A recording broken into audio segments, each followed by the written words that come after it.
be careful about sharing personally identifiable information. We want to make sure that we're keeping people's confidentiality in mind here.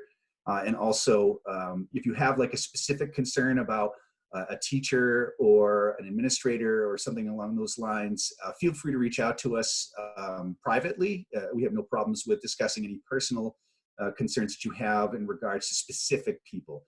Otherwise, we'll be talking more in general terms today about the number of topics that are listed below.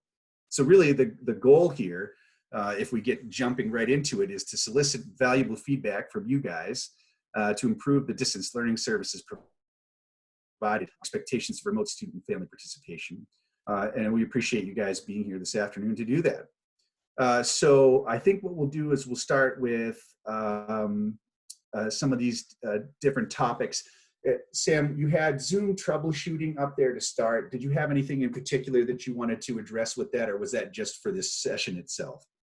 So it was just to kind of check in with the participants of the session and see if everybody is hearing us, if everybody, is engaging the way that they'd like to engage in the meeting. So feel free to take a minute, use the chat, or unmute yourself if you have a question, because we want this to be effective. So if you're new to Zoom, or if there's a connection issue, just give us a shout real quick and we'll try to address that, so that way you can participate the way that you'd like to in the meeting.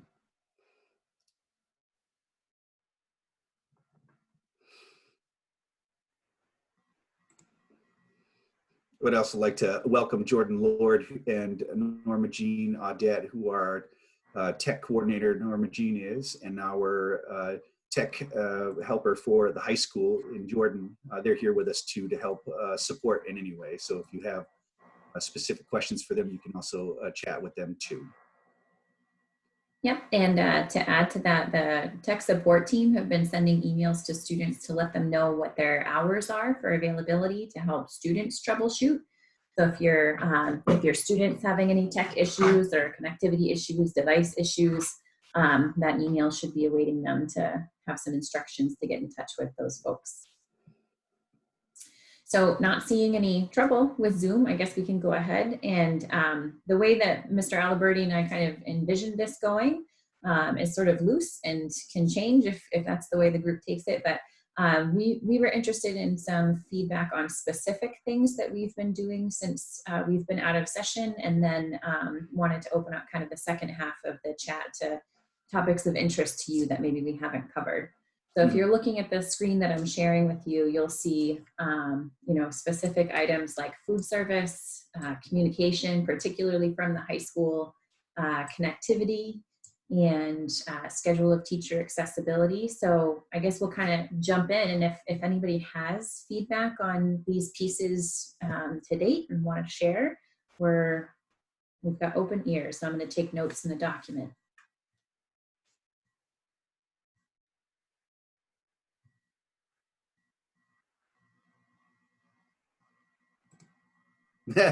Don't be shy. I know a few of you guys that are in here in this chat, and that is not your style.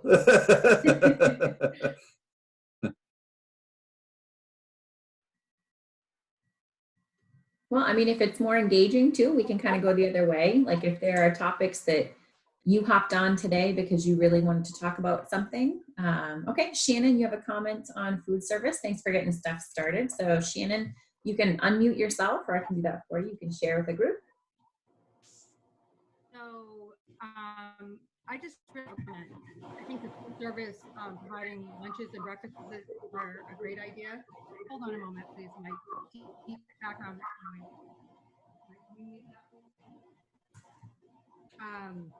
I think it's a great idea.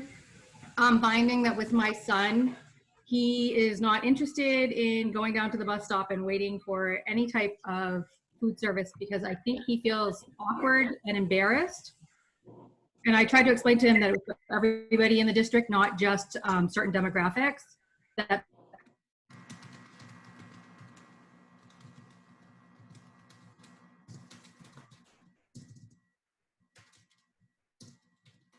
I think you cut out on us there, Shannon. know that all of our kids welcome to those services to maybe get better participation at the high school level. Yeah, that's excellent, Shannon. They also have, right, at central office, they have hours too, in regards to pickup. So if he, you know, not that he wants to drive over there and pick up food either, but know that that's an opportunity for kiddos to pick up food if they need be. But yeah, appreciate that feedback. That's good. Mhm. Yeah, and Will has a comment in the chat, and he's saying we received weekly updates via Google Classroom, but other than Google Classroom, are there platforms we as parents should be monitoring? So Marco, I'll throw that in the communication section, but do you want to mention our YouTube channel? Yeah, absolutely. So we've got, obviously, as you mentioned, Google Classroom is probably the primary source for individual classes themselves. At the same time, we've been doing a series of morning announcements. So every morning we've got the morning announcements that are up and running. We have them posted on the Facebook page, but we also have a YouTube channel where we put that information.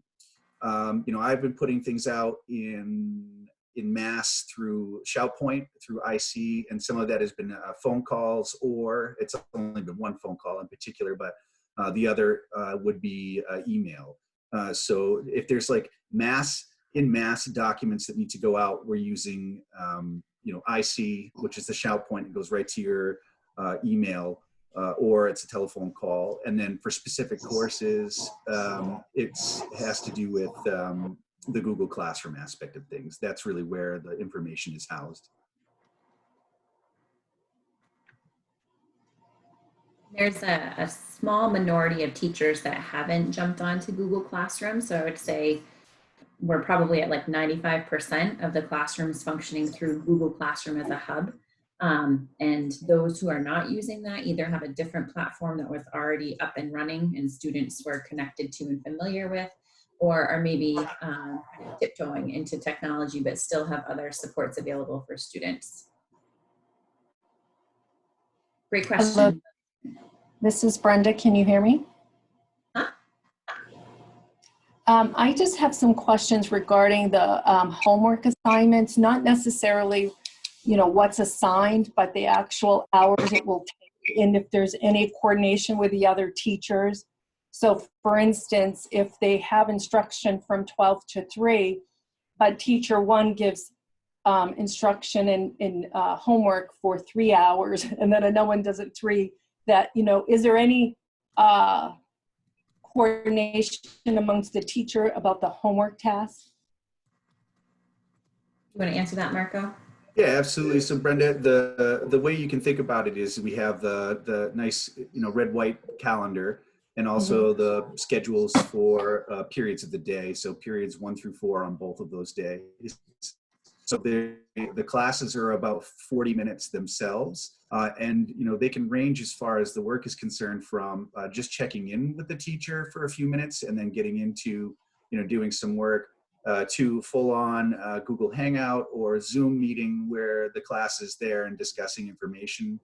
If you're speaking about specifically just homework itself and what the expectations are, we've really given guidance to the teachers that it really should be no more than 1 assignment per class. I mean that as a minimum, or excuse me, as a maximum to what they should be assigning. Just because, as I said at the beginning of this is completely unprecedented, and we understand obviously the hardships that are going on, not only in our own homes, but throughout the school district, and we want to be sensitive to that fact. So we're not looking to overwhelm kids in this situation. I think, you know, it's taken a while for kids to kind of like get the routine down. What is this going to look like? I mean, you know, for crying out loud, it's been tough for me to do that, only because you're used to getting up and going someplace to go to work, and now, you know, getting up and going into the guest bedroom to do my work. So, you know, there is an adjustment period there. But as far as guidance is concerned on the homework, it's really 1 assignment per class,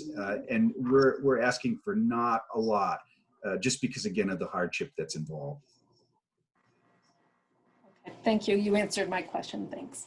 Yeah, you're welcome. No problem whatsoever. Other thoughts, gang? And maybe if they're not one of these, I mean, I'm happy to hear from anybody else in regards to other things that you might have questions about. Oh, am I talking? Okay, good. I did unmute myself. Good.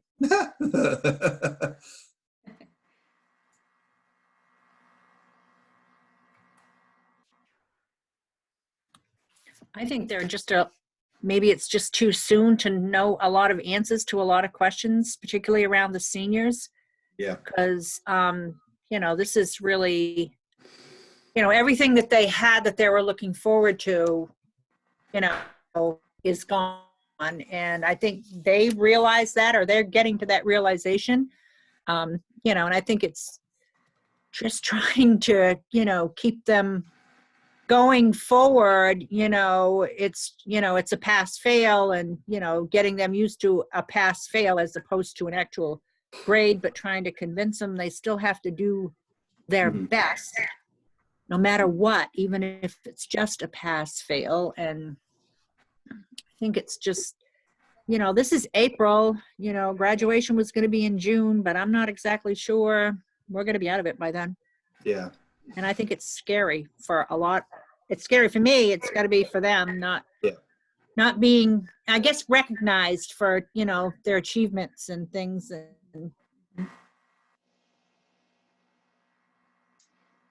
Marco, you seem frozen, or I'm frozen. But Jean, I'd love to speak to that. Can somebody give me Sorry, a what's that, Sam? I'm sorry. My screen froze, so I'm sorry if I interjected and stepped on some toes. Yeah, no, you're fine. Jean was just, she was talking about, so I saw a question from Shannon come across while Jean was asking her question. And so I'll kind of answer both of them at the same time here in just a minute. But I agree with you completely, Jean. It's probably in some ways too early to think about, like, what it's going to look like as far as the end of the school year is concerned. And obviously the hard work and time that kids have put in from kindergarten all the way through their senior year, they need to be recognized. And so, my thought process here is that, we're going to do something. I mean, they've earned that right to be recognized for their hard work and the determination through these, 13 years that they've been in high school, or not high school, excuse me, in school, public school, that we find something to do. And I know that there have been a couple of ideas, floating around, to do that. What I don't want to do is, well, what I do want to do is get those ideas on the table sooner rather than later, so that we have an idea, if we are not coming back to school for the remainder of the school year, what that's going to look like for our kiddos. We still have our date and our deposit put down for the Augusta Civic Center right now, and fingers are crossed that maybe that'll continue to be the plan of action. But I agree with you wholeheartedly with that, Jean. They need to be recognized. They deserve that recognition, and we're going to do something regardless of what that is.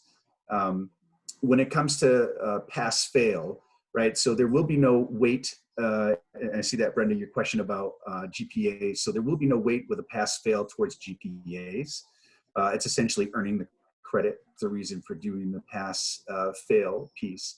And to your point, Shannon, in regards to what's that threshold for passing a class, really what it comes down to for us, and the guidance that we've given the teachers, is that we want students to be participating and doing the best that they can during this time frame. And again, that varies from home to home. So, I would say all of the professional groups that have attended, all the principals in the area that I've worked with, are going to this model, because what it does is it creates a catch-all for the flexibility of our students passing courses. So that's the guidance that we've given teachers. And, obviously we're just in day 2 of this new learning aspect of things. And, we're going to do our best to make sure that students get what they need in order to move forward, regardless of whether they're graduating or moving from freshman year to sophomore year. So again, that threshold is participation more than anything else, in doing the best of what you can, the best that you can in order to get what you need out of the class. And there's Sorry, a follow-up question, Marco. Yes. Yeah, you got it. Yeah. So just what I mean by the not weighted uh, I'm sorry, any discussion on pass-fail impact on GPA. So there's no weight to them. So what that means is there's no impact one way or the other, positive or negative, when it comes to GPA. And what will that? It's the like an transcript- omitted semester, right? So when you think of the total GPA calculation, right, a student with an uninterrupted 4-year grade span will have 8 semesters of GPA calculation. So this is like 7 semesters of GPA calculation. It won't factor into that overall GPA. And the other part of that, what it would say on the transcript is it would be a P for the semester course is for pass.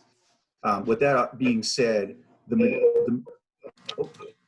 majority of our distinctions, whether it's top 10, honors, so on and so forth, a lot of those pieces are determined after the 7th semester, which fortunately we completed back at in January. So that was the end of the 7th semester, we're fortunate with that because a lot of the determinations of valedictorian, salutatorian, top 10 have already been determined at this point in time. So Shannon, your question is essentially the student's GPA when we left school in March will be their final GPA for the year. That's correct. For seniors, correct? Yeah. Yeah. It's a good question.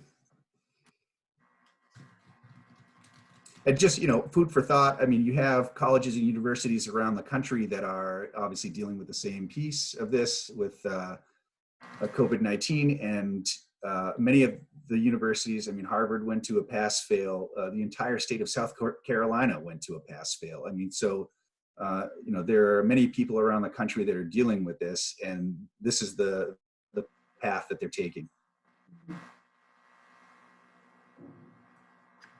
Good question.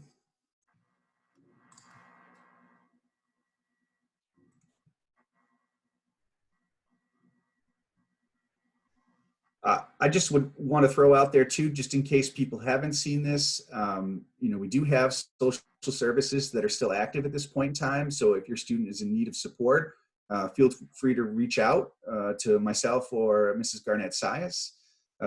They can also reach out to their guidance counselors during this time. We do have social workers in the building who have a caseload, and they are meeting with kids on a regular basis. Obviously this is a very difficult time. And so if kids are struggling in any way, shape, or form, let us know and we can hook them up with somebody to talk to. That's why we're here, is to support in all facets.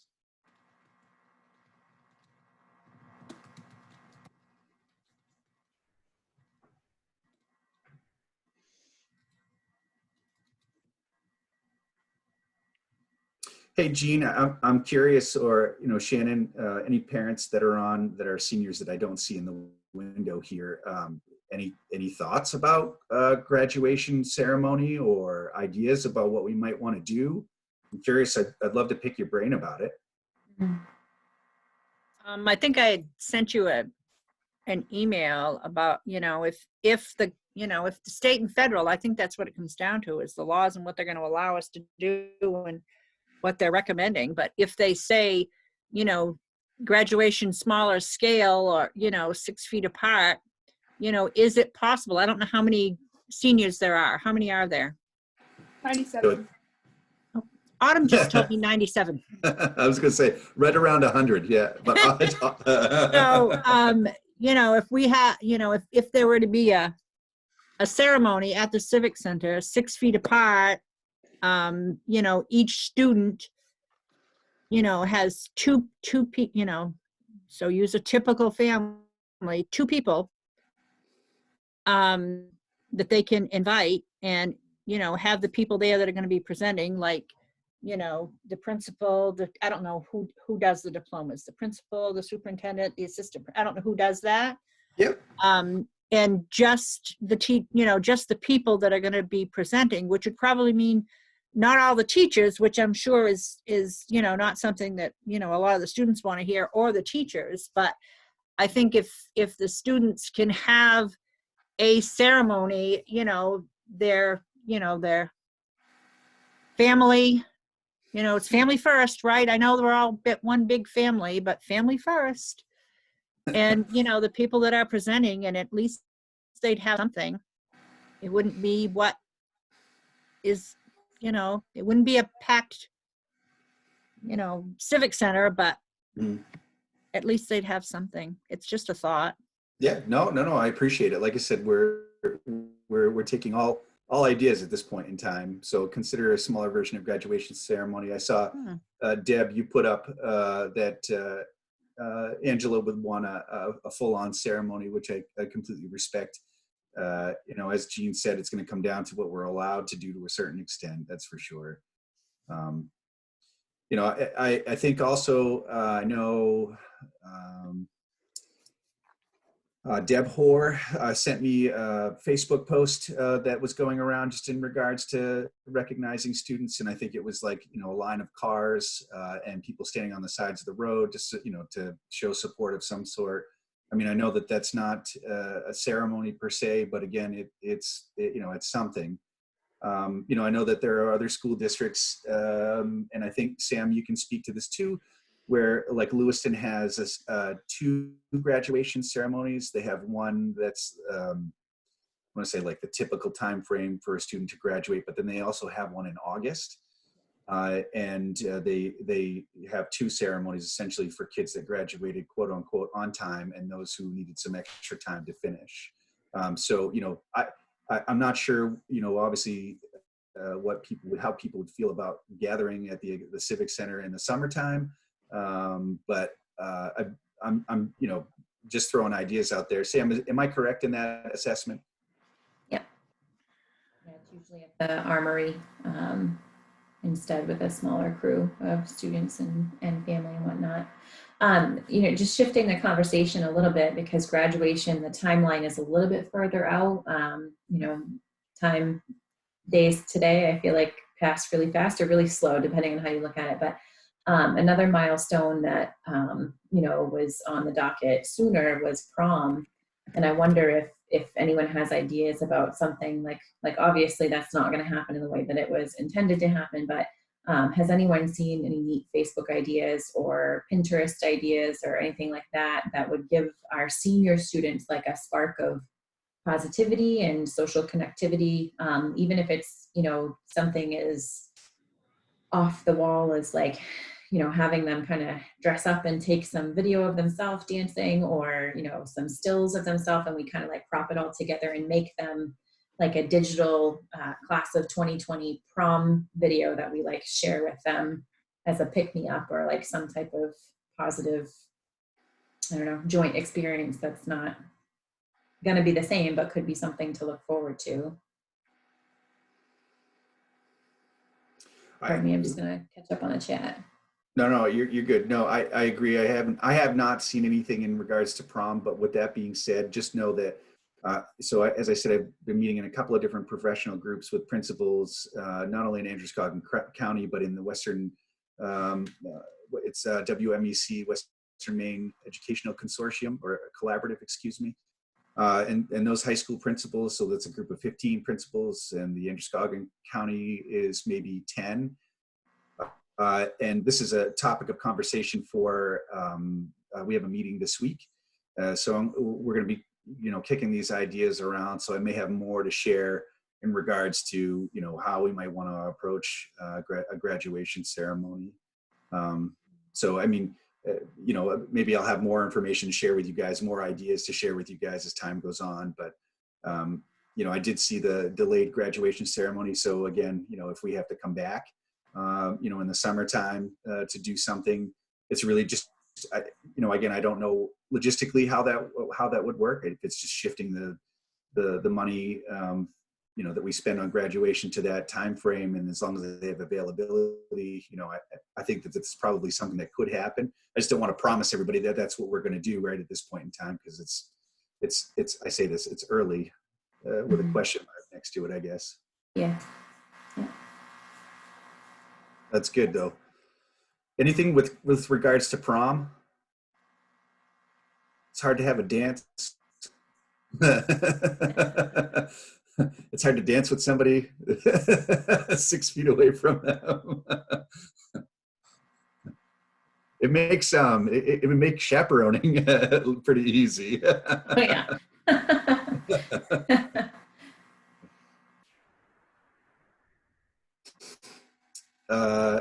Sam, do you mind jumping back up? Is there anything else that we have not covered that maybe we can just throw out some either ideas or, oh, Yeah, teacher accessibility and students' ability to connect, within the kind of platforms and timeframes that we've been putting out there. yeah, if anybody has any concerns or questions about that, happy to answer those if you have them.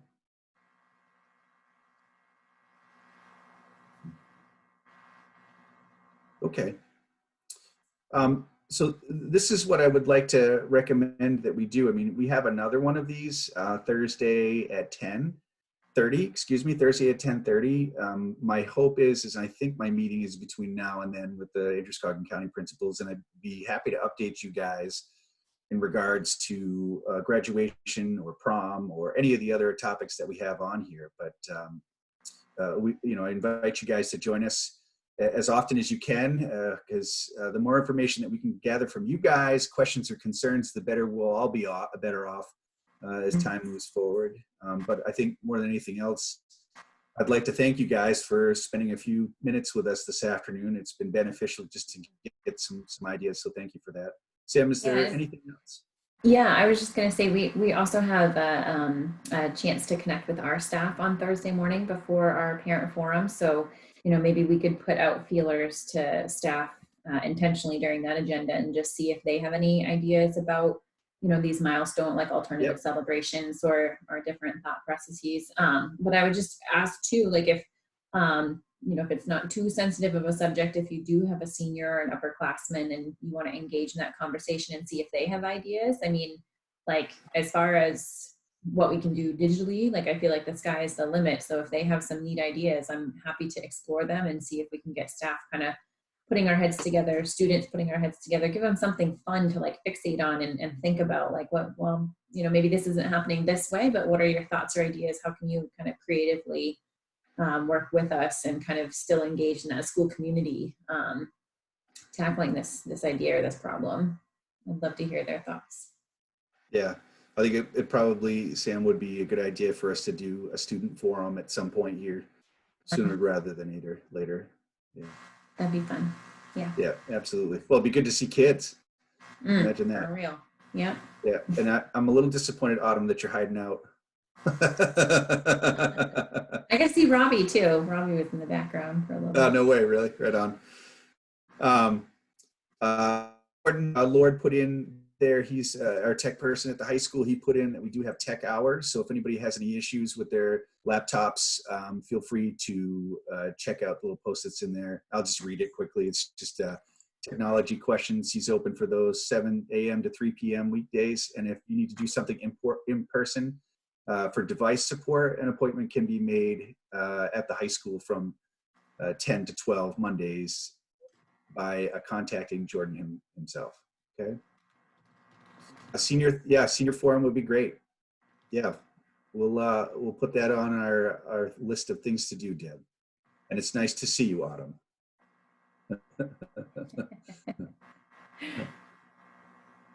Yeah. She's my tech person. She's your tech person. She is. It's nice to have one in the house, that's for That's sure. right. Sure. Yeah. Well, great. Thank you again, ladies and gentlemen. It means a lot to see some of your faces, all of your faces, I should say. And as I said, we'll update you as things move on here. But take care of yourselves. Make sure that things are moving forward, and we'll go from there. All right. Thanks so much for your time, everybody. Appreciate it. Thank you. Of course. Yeah. Okay, so now I have to leave this. How do I do that, Autumn? You're doing great, Jean. Down in the corner. Oh, leave meeting. Got it. Okay. There Bye. you go. You got it. You got it.